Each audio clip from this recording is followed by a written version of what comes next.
took my hair off, I had a big brown line right down the center of my head where I'd been tanned on my part line. Oh, wow. And it was the first time the hairdresser had ever seen it, and she said, "You have this big brown line," and I said, "It's a tan line." That's hilarious. That makes sense, yeah. Well, I want to take the conversation on the road a bit right now, and we're going to introduce you to a woman who has made a career out of making people look good when they may not be feeling so good or at a difficult time in their journey. So welcome, Jackie. Thanks for joining us. Hi, Allison. Thank you so much. Great to have you here today. And I just want you to tell me about this place that we're at right now. And how did you get into this? Well, I'm living my dream. We're at my business, my home business, Wigs to Wellness. And I was inspired 16 years ago. My sister had cancer, and she had a bad experience when she was shopping for her wig. And she came to me afterwards in tears. And it broke my heart.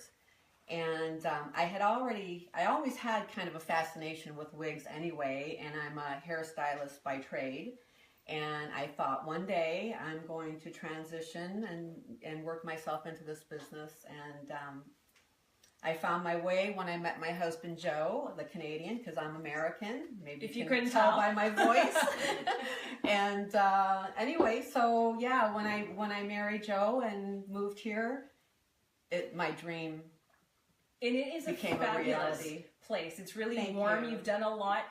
How do people approach this, their first time coming here? And what advice would you have for people who are just starting out? Yeah, well, I see a lot of anxiety, and my main purpose, what I really want them to know, anybody who's new with this, is that it doesn't have to be a horrible experience. And so many women have fun with it. They bring their friends. We've had wine parties. It can be really empowering. Mm-hmm. Yeah. And you mentioned before, it depends on what stage you're at or how you're feeling when you get to this point. That's right. Yeah. So I'm so happy you're doing the show because it's really underrated. Hair loss is really, really underrated, and it's devastating for most women. And so when they come here, they don't know what to expect, and they're filled with anxiety. And what I want to do for them is to bring them to that comfort level.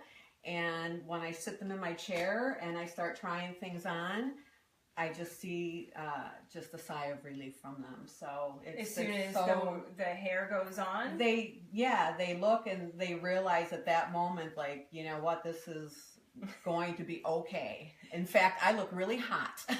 Because you would, right? Like nobody in here other than is having a bad hair day. All of this looks pretty good, right? If you have to. Of course you wouldn't want to. Oh yeah. So many times I hear women say, oh my God, I wish my own hair was like this. And well, now it is for a while, right? Yeah, I was saying I'm going to take one of these to my hairdresser. Sorry if you're watching, Christine. No, you do. But this would be just an easy thing to show. So tell me what we've got going on here.